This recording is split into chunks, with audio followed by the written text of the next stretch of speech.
packet sniffing and spoofing. This is a seed lab which is run on an Ubuntu VM that discusses and looks at the packet sniffing and spoofing of the internet. If you aren't familiar with an internet packet, essentially what it is a group of data, usually around 64 kilobytes, that is packaged up and sent from one computer to another. It's essentially exactly as its name implies, it is a packet of data. So what this lab is about is using a Python package known as Scapy that will both sniff and spoof the packets. I will also look at trace routing to follow along the path of a packet I send and see all of the IPs that it goes to. So the first thing to do is to set up the VMs as NAT networks so that both VMs are on the same network and set both of them up to promiscuous mode. I already have that done and it's very simple to do. Next, you install Scapy, which I have already done, so I'm going to skip that as well. This is the provided code to ensure that Scapy works. I already have it written down into my code, so if I run it on my VM, it shows me that the IP function has started and it's working. I get some defaults here, so same source and destination, then these are just the defaults for the IP function of Scapy. I could, instead of writing a Python script, use the live version. However, because some of the functions that you will see are quite long, I'm not going to actually be using the live function. We'll be using only Python scripts. We know that Scapy is working, is we're going to filter out ICMP, or Internet Control Message Protocols, which is just another protocol like TCP, UDP, all those fancy little things, and we're going to print them out on the screen. So back on my Ubuntu VM, I have the code that they provided in a function. I'm going to start it up, sudo./sniffer.py, and nothing is going to actually be printed at the beginning. What I need to do is open up a new terminal window,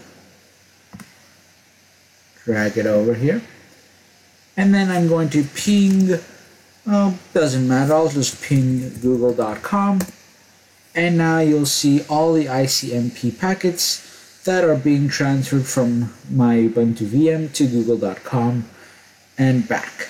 So I'm going to Control Z the ping, close that terminal window.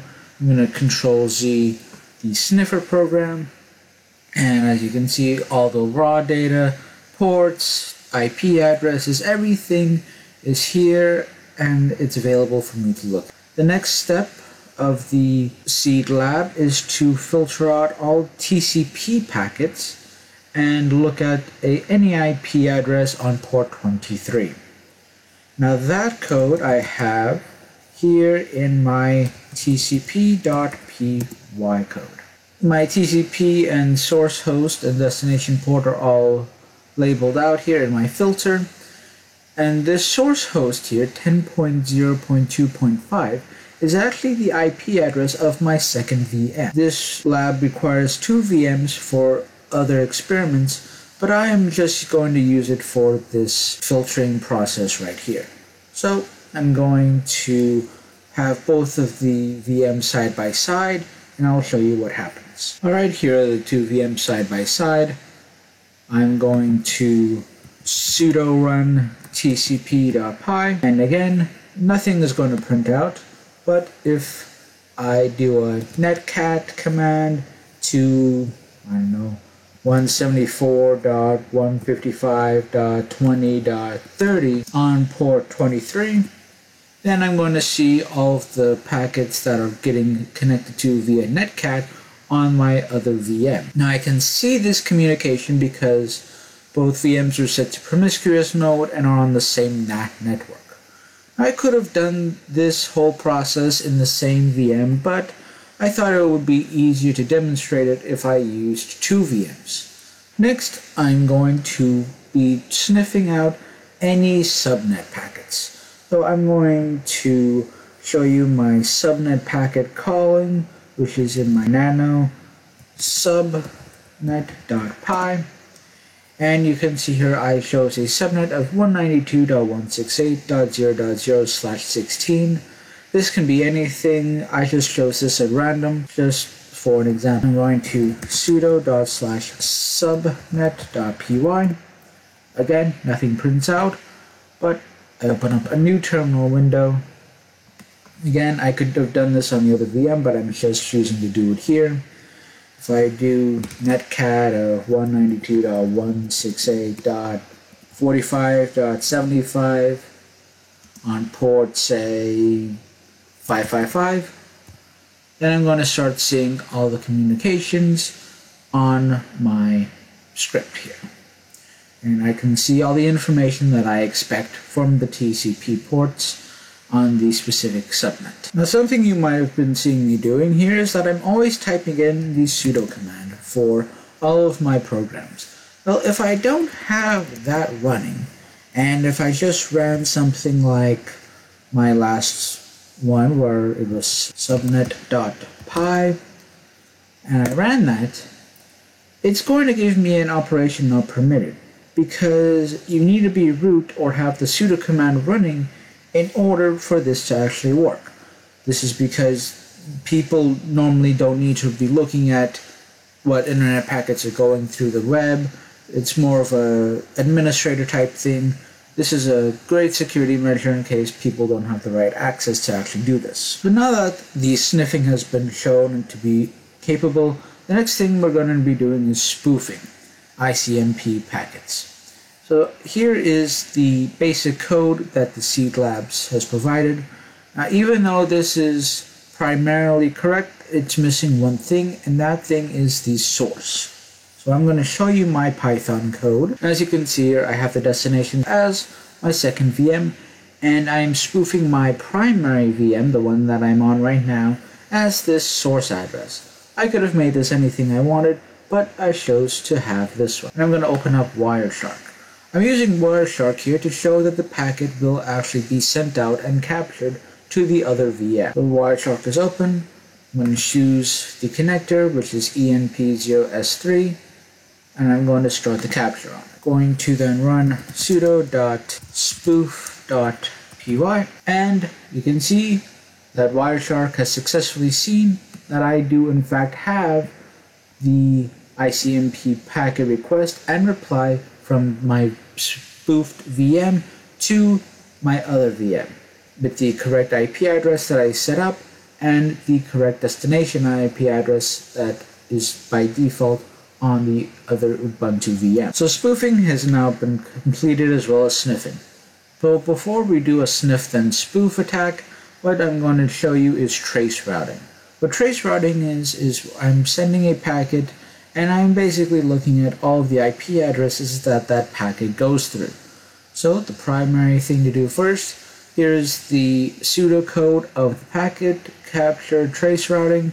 So I'm going to transfer that over to Python and automate the process so I don't need to keep updating the time to live manually. Here is my trace routing program. I start off by having the program take in a website name, and I'm starting to get the socket or the IP address of said name. I'm going to print out that it is pinging the input, which is the website name or the IP address of it. I'm going to start up the IP address protocol of Scapy, set the destination to the IP address that I've taught up above, set the time to live to 1, and start the ICMP protocol. Now the max, which is 255, is because that is the maximum code number that ICMP can actually handle before overflowing. So while the time to live is less than the maximum, send out an IP packet, which is the ICMP, which is then stacked onto the IP, verbose of 0, which means that there was no extraneous data, and a timeout of 2 seconds. If there is no reply, then show that the time to live had no ping, and then increment the time to live by 1 and continue. The hope for after this is that the next one will provide a ping, because for some reason it took a while from the packet to get to the IP address. Should the reply then be filled, print out the string of the time to live of where it currently is and the reply source. And if the reply source is the same thing as the destination, break. Otherwise, increment the time to live by 1 and repeat the process. So I'm going to sudo /traceroute.py of www.google.com. And it shows me that the google.com IP address is 142.251.32.36, and it shows me that the time to live on the left-hand column here, and all the IP addresses that are being found that my packet that I'm sending is going through right here. So it ends up going from my VM to then 10 other IP addresses before it finally reaches google.com. This is demonstrating that trace routing works. Trace routing is important because any of these IP addresses could then be something that are DNS lookups, or perhaps a DHCP checker to ensure that the host protocols are actually the correct ones and they aren't malicious in any way. And that's very important for sniffing and spoofing, because these could be safety protocols to ensure that a malicious sender is not actually using any spoofed packets. The final thing to do is sniff and then spoof. So this sniff and then spoof requires the two VMs to be on the same LAN, which I've already done as you see. I'm going to show you then my sniff and spoof. So here is my sniff and then spoof code. Define a new function called spoof packet. The packet type of 8 is an echo, which ensures that even if something goes wrong, that a communication can be seen, and an echo will at least say that something is alive even if it isn't. The IP function then is populated with the source as the packet destination and vice versa for the destination to source. The head length of the packet is defined as itself. Then the ICMP protocol starts off with type 0, which is an echo reply. The identity is the same as the identity, and the sequence is set up as its own sequence.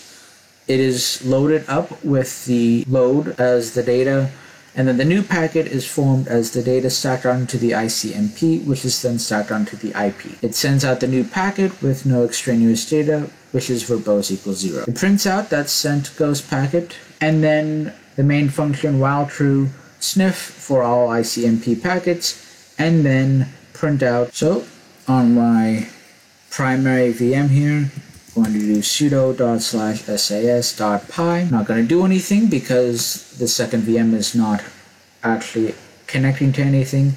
So here I'm going to do a ping any IP address. It could be anything you want. It doesn't have to be a real IP address. It could be the other IP address of the other machine, but that might lead to some problems. So I'm going to just do something, 87.54.162.30. And now it's going to ping, and then I'm always going to be sending out a ghost packet. And because of that, even though this IP address may or may not exist, because these are on the same network, I'm sending out a ghost packet on the main one here, and I'm always getting a reply here, even if this IP address does not associate with any real website. So stop the ping, stop the ghost packets, and now you can see that Scapy is a successful tool to help sniff, spoof, and traceroute all packets for things with minimal security. Could these work on more realistic security systems? Possibly. It's hard to say, as these VMs are designed to be able to do this. But if some reason two computers are on the same network, for example, if you're on a coffee shop and two people are connected to the same Wi-Fi, then if the router uses the same NAT network for both computers, then it's quite a strong possibility that somebody could actually manage to do these attacks on the other person and steal all of their data. So a way to help prevent this vulnerability is to have separate networks for everybody on the network and make sure promiscuous mode isn't enabled. Also, a way to prevent trace routing for other systems would be to prevent an echo reply from all the median IP addresses. This should help prevent any IP address from being shown to an assailant that would be trying to find where any IP address is. This would be beneficial more to the median IPs than the end result IP, because the median IPs may not be as protected as the destination IP address. So because of that, we want to protect everything. So if the echo isn't returned for a reply, but instead it's just directly redirecting, then that would be a much safer route. So this was Scapy for sniffing, spoofing, and trace routing. I hope you enjoyed, and I will see you all next time. Bye for now.